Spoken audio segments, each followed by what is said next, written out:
Hello student. आज आपका फिर से स्वागत है आपके पसंदीदा चैनल पावर ऑफ इंग्लिश के ऊपर, जहां पर आप अपने इंग्लिश को पावरफुल बनाने के लिए इंग्लिश ग्रामर सीखते हैं। हम इन दिनों एक्टिव वॉइस पैसिव वॉइस सीख रहे हैं। हम इसके ऊपर पहले ही 3 वीडियोज़ देख चुके हैं और ये चौथी वीडियो है। मैंने जैसे कि कहा था कि इस वीडियो के अंदर मैं आप लोगों को अनइम्पोर्टेंट सब्जेक्ट्स के बारे में बताऊँगा और भी कुछ बताऊँगा। तो वैसे ही मैं आप लोगों के लिए अनइम्पोर्टेंट सब्जेक्ट लेकर आया हूँ। तो आप लोगों से एक ही गुज़ारिश है, अगर आप नए बच्चे इस वीडियो को देख रहे हैं तो आपसे पहले ये गुज़ारिश है कि आप पहले जाकर उन वीडियोज़ को देखें, ताकि आपको बढ़िया तरीके से समझ में आए और फिर इस वीडियो को ज़्यादा दिमाग लगाने की ज़रूरत ही नहीं पड़े, कुछ बस थोड़ा बहुत याद करना पड़े और आपको वीडियो समझ में आए। तो पहले आप पहले वाली वीडियो देखें और फिर आकर इन वीडियोज़ को देखें। तो चलिए हम आगे बढ़ते हैं और देखते हैं अनइम्पोर्टेंट सब्जेक्ट। अभी बात आती है कि अनइम्पोर्टेंट सब्जेक्ट आए तो हम करना क्या है? अनइम्पोर्टेंट सब्जेक्ट आए तो हमें कुछ करना नहीं है। बस ये अनइम्पोर्टेंट सब्जेक्ट आए तो इनको हटा देना है, यानी कि कुछ भी काम के नहीं है। ये नथिंग, यानी कि कुछ भी काम के नहीं है। जैसे कि ये मिले ना, तो आपको बस इनको हटा देना है। आपको ये याद रखना है कि अनइम्पोर्टेंट सब्जेक्ट जैसे कि दे, वी, ऑल, ऑल पीपल है, all of them, someone, somebody, everyone, everybody, one, children आदि। यानी कि ये मिल जाए ना, तो आपको इन्हें वाक्य में से, जैसे सब्जेक्ट में से ऑब्जेक्ट बनाते हैं ना, तो ऑब्जेक्ट बनाते समय इनको हटा देना है, यानी कि सेंटेंस से ही गायब कर देना है। परंतु अनइम्पोर्टेंट सब्जेक्ट में से 1-2 सब्जेक्ट ऐसे भी हैं जो इम्पोर्टेंट हैं, हम उन्हें हटा नहीं सकते। अब वो कौन से हैं, चलिए देखते हैं। नोट सम इम्पोर्टेंट सब्जेक्ट जैसे कि some people and many people, यानी कि सम पीपल और मैनी पीपल, ये आपको याद रखना है कि ये दोनों इम्पोर्टेंट सब्जेक्ट हैं और ये हटेंगे नहीं।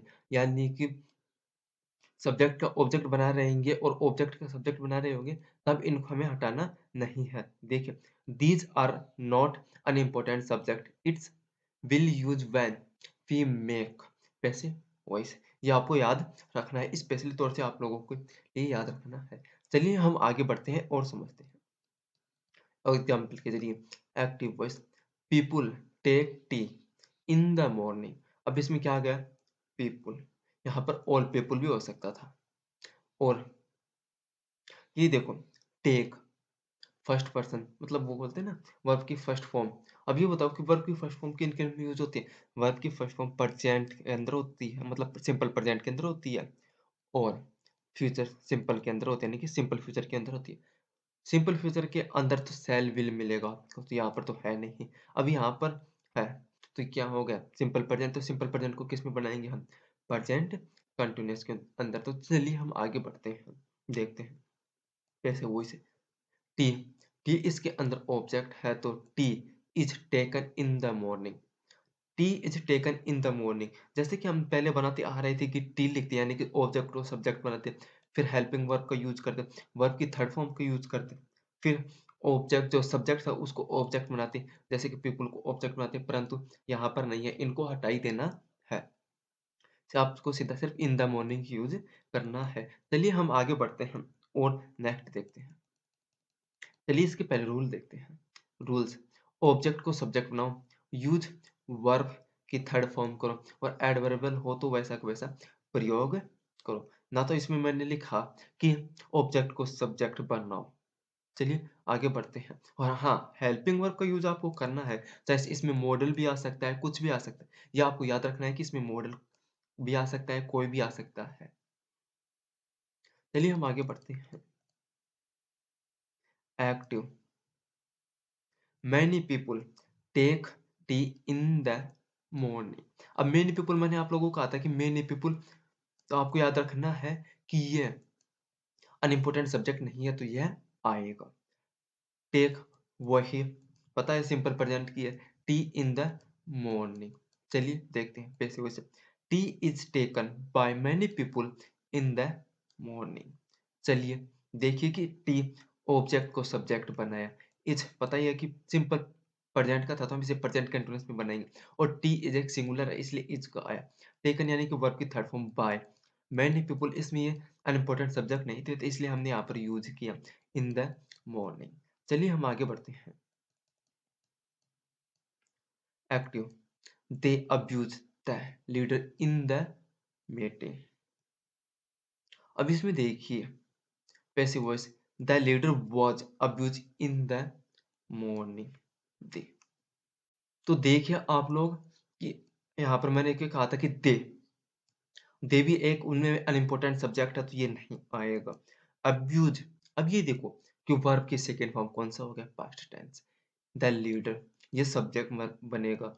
इन द मॉर्निंग, चलिए अब यहाँ पर इन the meeting sorry, passive voice, जैसे कि मैं आपको बता चुका हूँ कि the leader was abuse in the morning.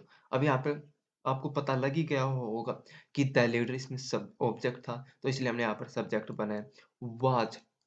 अब वाज क्यों है, वर्ब क्यों नहीं आया, क्योंकि the leader is singular, the lead the leader is singular, इसलिए वी यूज वाज। अब्यूज यानी कि वर्ब की थर्ड फॉर्म, कई वर्ब की थर्ड फॉर्म सेकंड फॉर्म जैसे ही होती है। इन द मॉर्निंग, अब यहाँ पर आप देख रहे हो कि बाय दे मैंने यूज किया है, नहीं ये अनइम्पोर्टेंट सब्जेक्ट है तो हमने इसको हटा दिया है। चलिए हम आगे बढ़ते हैं और देखते हैं। चलिए दोस्तों हम नेक्स्ट देखते हैं। Active, someone is waiting for you in the room. Someone unimportant subject तो ये भी नहीं आएगा। इज प्रेजेंट कंटिन्यूअस, तो आपको पता लग गया कि इसका कैसे साथ कैसे ट्रीट करना है, आईएनजी में बता रहा है। फॉर यू, यू इसके अंदर ऑब्जेक्ट है तो ये सब्जेक्ट बनेगा, सब्जेक्ट के साथ आर का यूज होगा क्योंकि ये प्लूरल की तरह ट्रीट किया जाएगा। आपको टेंसों के नियम याद होने चाहिए। चलिए हम देखते हैं passive voice, you are being, और कंटीन्यूअस के अंदर बीइंग भी यूज होता है। चलिए देखते हैं, being waited in the room, you are being waited in the room. चलिए हम नेक्स्ट देखते हैं, क्योंकि बीइंग आपको मैंने बताया था कि प्रेजेंट कंटीन्यूअस का अगर कोई भी हो, मतलब प्रेजेंट कंटीन्यूअस हो चाहे सिर्फ पास्ट कंटीन्यूअस हो, इन दोनों में से कोई भी हो तो हम उसे प्रेजेंट कंटीन्यूअस के अंदर ही रखेंगे और उसके अंदर हम आईएनजी का यूज करने के बजाय बीइंग का यूज करेंगे। ये नियम आपको याद होना चाहिए। चलिए आगे बढ़ते हैं। एक्टिव, सम पीपुल, ये अनइम्पोर्टेंट सब्जेक्ट नहीं है, जैसे कि मैनी पीपुल था, सम पीपुल भी अनइम्पोर्टेंट सब्जेक्ट नहीं है। डू यानी कि सिंपल प्रेजेंट का नेगेटिव या फिर पॉजिटिव, नेगेटिव इंटरोगेटिव के अंदर डू डज का हम यूज करते हैं। नॉट, देखिए नॉट आ गया। ईट ओनियन यानी कि कोई भी नहीं खाता है। तो चलिए हम देखते हैं, अब ये बनेगा प्रेजेंट कंटिन्यूअस के अंदर तो आर का यूज होगा क्योंकि हम ये ऑब्जेक्ट ये है तो आर आएगा, क्योंकि ओनियन आर प्लूरल्स।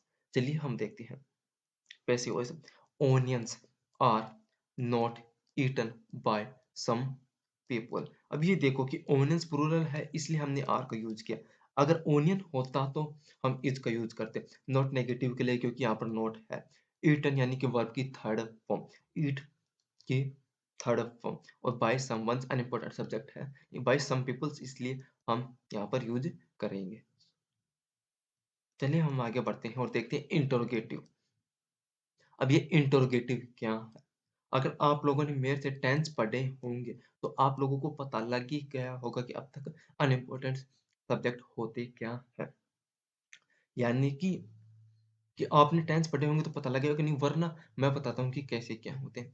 कि वह वाक्य जिनके अंदर क्वेश्चन पूछे जाते हैं, अब हिंदी में तो इन्हें पहचान लेते कि इनका स्टार्टिंग हमेशा क्या से होता है, परंतु हम इंग्लिश में कैसे पहचाने, इंग्लिश में पहचानने के लिए ये हमेशा हेल्पिंग वर्ब से शुरुआत होती है, जैसे कि डू, डज, एम, आई, मतलब am, are, was, were, will, shall, ये सभी मिलकर आई ना, मतलब स्टार्टिंग में आई सब्जेक्ट की जगह, तो समझ लेना कि ये इंटरोगेटिव है।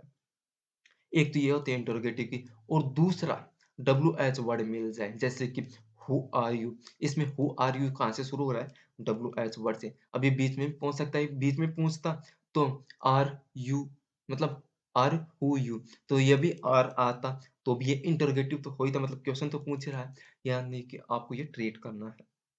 अब हु का तो पता ही होगा कि हमें बाई होम से लिखकर स्टार्ट करनी है, यानी कि बाई होम से लिखकर स्टार्ट करनी है, और वर्ब की थर्ड फॉर्म या फिर अगर हेल्पिंग वर्ब हो तो उसका यूज करना है, और फिर वर्ब की थर्ड फॉर्म, और फिर लास्ट में ऑब्जेक्ट, जैसे कि ये ऑब्जेक्ट। हाँ, तो ये आएगा। तो चलिए हम आगे बढ़ते हैं और इन्हें पूरा करते हैं। वाक्य।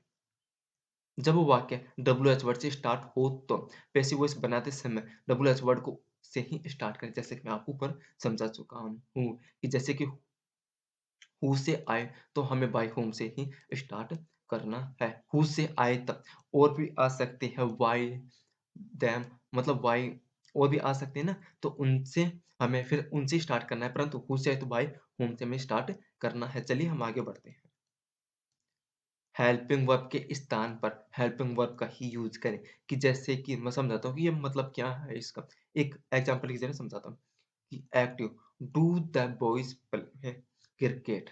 अब ये देखो passive voice is cricket played by the boys. अब ये देखो कि हेल्पिंग वर्ब के स्थान पर हेल्पिंग वर्ब का ही प्रयोग कर रहे हैं।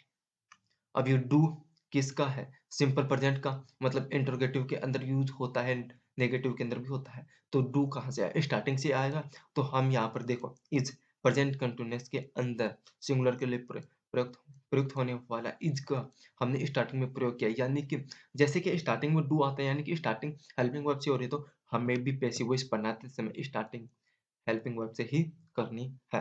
फिर ऑब्जेक्ट को सब्जेक्ट बनाओ। क्रिकेट ऑब्जेक्ट है, इसको सब्जेक्ट बनाया। प्ले यानी कि खेलना। अब यहाँ पर वर्ब की थर्ड फॉर्म का भी प्रयोग होगा, ये कभी भी चेंज नहीं होता है, तो प्लेड। बाय आता ही है, कईयों में नहीं आता, परंतु हमेशा लगभग हर बार आता ही है। और द बॉयज। चलिए हम आगे बढ़ते हैं। अब ये देखो कि हेल्पिंग वर्ब इज क्यों आया, क्योंकि यहाँ पर क्रिकेट के लिए आया है। अगर यहाँ पर बॉयज होता तो आर ही आता, परंतु क्रिकेट सिंगुलर है इसलिए यहाँ पर इज आया है। चलिए हम आगे बढ़ते हैं। Active was she cooking food in the kitchen। अब ये देखो कि was बता रहा है कि पास्ट कंटिन्यूअस का है और ये भी बता रहा है। चलिए हम आगे बढ़ते हैं कि ये कंटिन्यूअस है ये बता रहा है और ये पास्ट है ये बता रहा है। चलिए हम आगे बढ़ते हैं और देखते हैं इसके अंदर फूड ऑब्जेक्ट है। अब ये हेल्पिंग वर्ब से स्टार्ट है तो नीचे भी हम यानी कि पैसिव वॉइस बनाते समय हम हेल्पिंग वर्ब से ही स्टार्ट करेंगे। तो देखिए पैसिव वॉइस was फूड।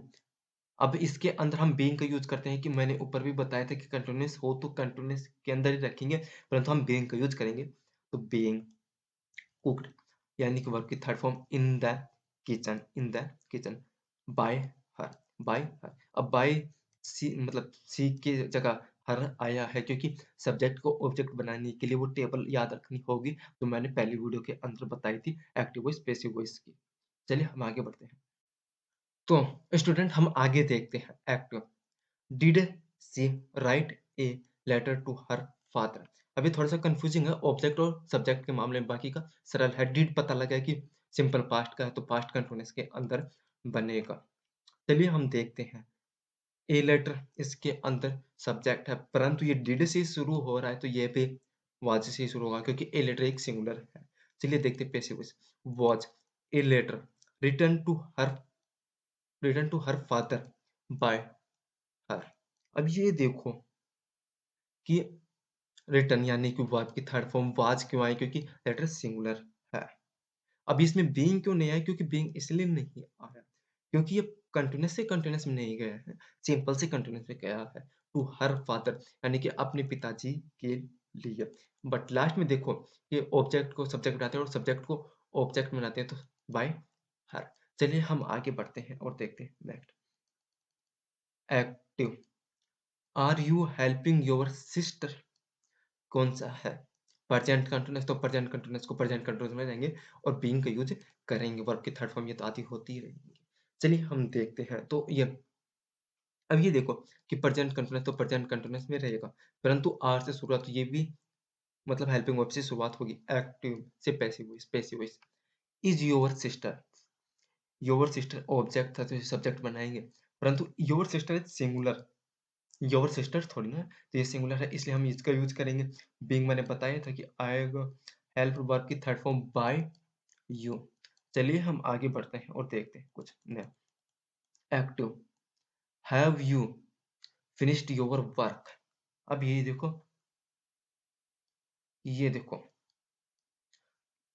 ये देखो कि have you finished your work. तो ये भी हेल्पिंग वर्ब से शुरू है, तो हेल्पिंग वर्ब से ही शुरू होगा। चलिए हम देखते हैं, और ये हैव है यानी कि प्रेजेंट परफेक्ट का है। चलिए हम आगे देखते हैं। और प्रेजेंट परफेक्ट का मतलब प्रेजेंट परफेक्ट के अंदर रहेगा, सिर्फ बीन का यूज होगा। सॉरी गाइज, यहाँ पर हैज स्टार्टिंग में ही आएगा, यहाँ पर नहीं आएगा। हैज तो आपको ये याद रखना है, ये मिस प्रिंटिंग में आ गया है। हैज योर वर्क, इसको मैं यहाँ से हटा देता हूँ, मतलब इसको ढक दिया जाए, क्यों ना, इसको ढक ही दिया जाए।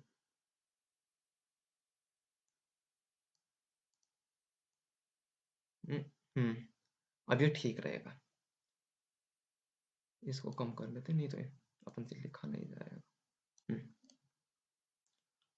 और देखिए कि यहाँ पर हैज से शुरुआत होगा, फिर सब्जेक्ट आएगा योर वर्क, फिर बीन का यूज करना है क्योंकि परफेक्ट है, परफेक्ट के अंदर ही रहेगा, तो बीन का यूज करना है क्योंकि हम यहाँ पर वो नहीं करते हैं। और फिनिश्ड यानी कि वर्ब की थर्ड फॉर्म बाय यू यानी कि सब्जेक्ट को ऑब्जेक्ट। चलिए हम आगे बढ़ते हैं।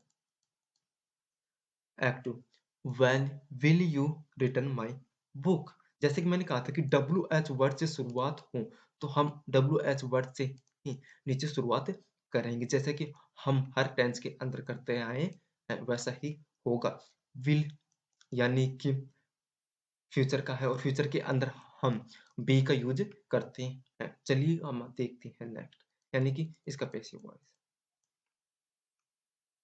Passive, when will my book be return by you.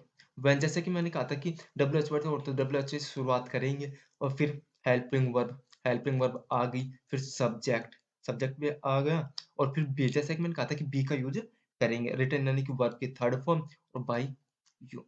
अब ये देखो कि हेल्पिंग वर्ब से शुरुआत कर दी, मतलब डब्ल्यू एच वर्ड से शुरुआत कर दी, फिर हेल्पिंग वर्ब का यूज कर दिया, और माई बुक मतलब सब्जेक्ट को हमने विल और बी के बीच में यूज किया है, तो ये अभी आपको करना है। चलिए हम नेक्स्ट देखते हैं।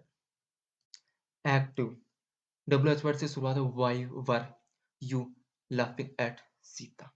तो ये देखो कि why were you laughing Sita, were आगे यानी कि पा मतलब प्रेजेंट परफेक्ट का है, तो किस में रहेगा, प्रेजेंट परफेक्ट में रहेगा, सिर्फ बीन का बीन का बीन का यूज होगा, तो आपको मतलब बीन का यूज होगा, बीइंग का यूज होगा, और कुछ भी नहीं होगा। चलिए देखते हैं और वैसा कैसे रहेगा।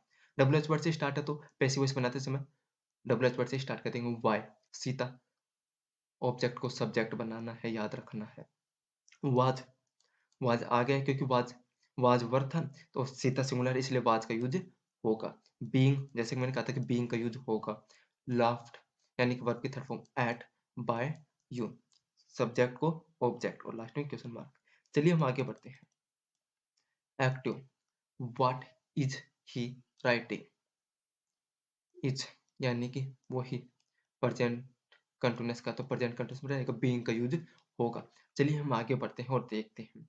पैसिव, व्हाट यानी कि डब्ल्यू एच वर्ड से है, तो डब्ल्यू वर्ड से ही रखेंगे। इज यानी कि ये भी सिंगुलर ही है, क्योंकि ए के लिख रहा है, तो ये भी सिंगुलर ही रहेगा, बीइंग का यूज करना है। रिटर्न यानी कि वर्ब की third form by him, what is being written by him, last में क्वेश्चन मार्क। चलिए हम आगे देखते हैं। Active, whom do you like most। चलिए अब इसमें थोड़ा सा कॉम्प्लिकेटेड है, मैं समझाता हूँ कि क्या, कि जैसे कि हम हु से स्टार्ट होने वाले वाक्यों को बाय होम से शुरुआत करते, तो होम से शुरुआत होने वाक्यों को हम हु से शुरुआत करेंगे। सिर्फ एक ये थोड़ा सा कंफ्यूजन है, और बाकी का कुछ भी नहीं है। डू सिंपल प्रेजेंट का है, तो प्रेजेंट कंटिन्यूअस में बनेगा। ये देखा, इज आ गया। पैसिव, हु, जैसे कि मैंने कहा था कि होम से शुरू होने को हु से बनाना है। इज इसलिए आया क्योंकि ये भी सिंगुलर है, तो वो भी सिंगुलर ही था। Liked, liked most by you. अब आप कहेंगे कि यहाँ पर यू होने के कारण तो डू आ गया, तो यहाँ पर भी तो और आ सकता था। नहीं, जैसा कि इसके नियम है कि फर्स्ट पर्सन, सेकंड पर्सन और प्लूरल के साथ डू का यूज होता है, तो ये यू सेकंड पर्सन के अंदर आता है। परंतु इसके अंदर ये नियम नहीं है, इसके अंदर सिंगुलर और प्लूरल सीधे सीधे चलते हैं। चलिए हम आगे बढ़ते हैं और नेक्स्ट देखते हैं। Active, home is see helping. मतलब whom से आगे तो who से स्टार्ट होगा, इज़ का इज़ रहेगा और शी हेल्पिंग मतलब हेल्पिंग के साथ वर्ब की थर्ड फॉर्म आएगी। वो passive voice who is being helped bye हर और बीइंग इसलिए आया है क्योंकि ये क्या बोलते हैं ना प्रेजेंट कंटीन्यूअस में है तो प्रेजेंट कंटीन्यूअस में रहेगा और सिर्फ आईएनजी को हटाने के लिए हम यहाँ पर बीइंग का यूज़ करते हैं। तो who is being helped bye हर। चलिए हम आगे बढ़ते हैं। तो दोस्तों, आज भी हमने पैसिव वॉइस के ऊपर एक्टिव पैसिव वॉइस के ऊपर एक वीडियो देखी है। इसमें होप है कि आपको इसमें से बहुत कुछ सीखने को मिला होगा। अगर आपके पहले वो सीखे हुए तो इनको याद करने में हेल्प मिली होगी। तो आपको ये वीडियो एक बार और देखने ताकि आपको पूरी तरीके से समझ में आ जाए, कोई कन्फ्यूजन नहीं रहे और हम नेक्स्ट वीडियो के अंदर पैसिव वॉइस, एक्टिव वॉइस को समाप्त कर देंगे। तो आप लोग उस वीडियो के साथ बने रहना। तो चलिए हम नेक्स्ट वीडियो के अंदर आपसे मिलते हैं।